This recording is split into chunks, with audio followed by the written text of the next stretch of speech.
Today, I'm going to show you how to set up your TP-Link router. And before I start, I want to remind you that if my video will help you, please support my work. Half of all donations I send to animal shelters. All details are in the description down below. So the first thing that you will need to do is to turn on your router. Take the power adapter. Plug one end of the power adapter into an outlet, and the other into the router.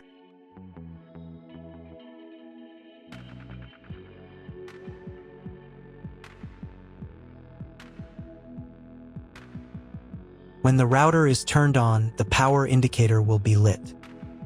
It may take a few minutes for it to completely turn on. Next, plug the cable from your internet service provider or from your modem into a special internet port. This port is usually labeled as internet, and usually it has a different color. Each cable should be inserted until it snaps into place. Now you need to restore the router to its factory settings. Hold down the reset button on the router for 10 seconds. Wait until the indicator lights on the router start flashing. Sometimes this button is located inside the router casing to avoid accidental pressing. In this case, use a thin object to press on it.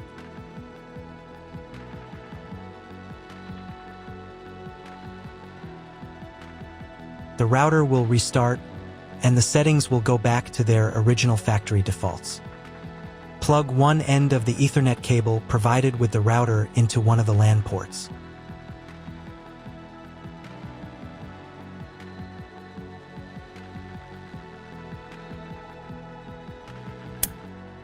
And plug the other end of the cable into your computer's Ethernet port. Wait a few minutes for connection. Great, we've connected the router to your computer. Now you will need to set it up. But first, let me show you another way to connect the router if you do not have an Ethernet cable or your computer does not have an Ethernet port. Connect the router to the power adapter and cable from your internet provider. This will enable Wi-Fi. If your router is new and hasn't been set up, your Wi-Fi network will be named after the router. Your router has a unique Wi-Fi network name and password printed on a sticker. Connect to it. Great, you've connected to the router. Now let's start setting it up.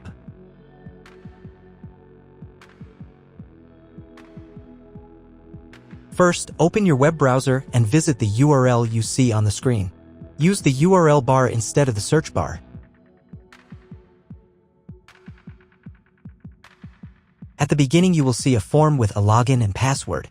Usually, it is admin and admin.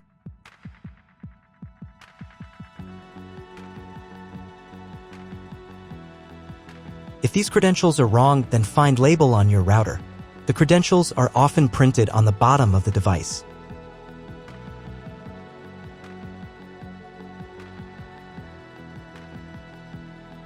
If none of this works, it means that your router has already been configured and someone has changed the login and password. If you can't find out the login credentials, just reset the router to factory settings. And then log into the router's personal cabinet using the standard credentials. If your router settings do not look like mine, it means that your router has a different firmware. I made a video for every firmware type. You can find all the links in the description down below. I want to warn you right away that there are many firmware versions and they may differ slightly. But don't worry, you will succeed. Just watch the video and follow the instructions. So first of all, you need to create a username and password for your personal account.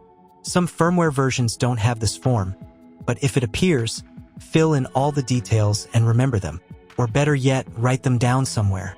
You'll need them the next time you log into your personal account. First, run the quick setup to manually configure your internet connection and wireless settings. Keep in mind that, depending on your firmware version, Some setup steps may be different or appear in a different order. But don't worry, you've got this.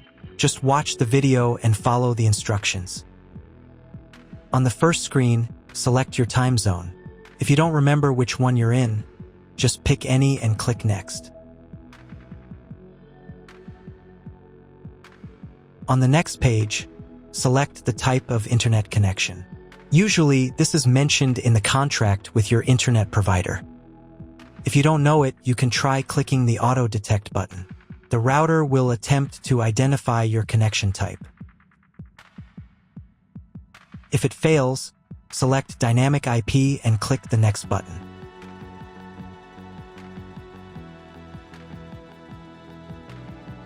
Depending on the type of connection you selected in the previous step, this page may look different from mine. If you chose Dynamic IP, then select one of the available options on this page. If your internet provider only allows internet access to a specific MAC address, you'll need to clone the MAC address of your main computer. If you're not sure, select Do Not Clone MAC Address. In most cases, cloning the MAC address is not necessary. But if you can't get an internet connection after the quick setup, run it again and try cloning the MAC address. On the next page, set the name and password for your future Wi-Fi network. You can enable the available network bands of your router. There may be one or more bands available. If there are several, enable them all and set a name and password for each one. The password must be at least 8 characters long. Once you've entered the credentials, click the Next button. On the next page, you'll see all the information you provided earlier. Click the Save button and wait while the settings are applied.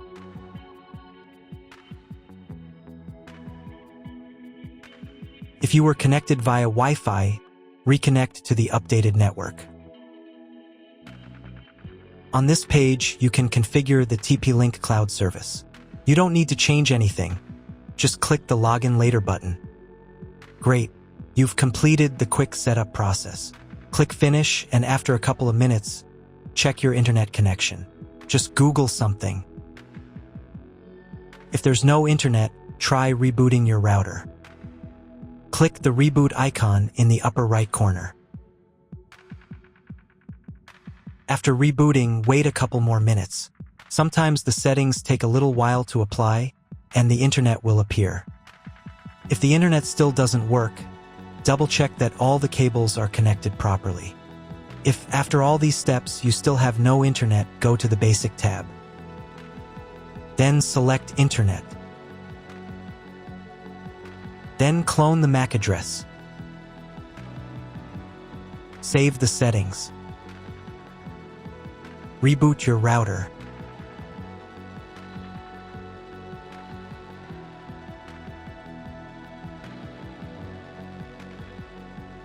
After a couple of minutes, check the internet connection. If internet still doesn't appear, contact your internet service provider. He will tell you what type of connection you have and what other settings you need to do. That's all. If my video was useful, please support my work. I send half of all donations to animal shelters. All the details are in the description below.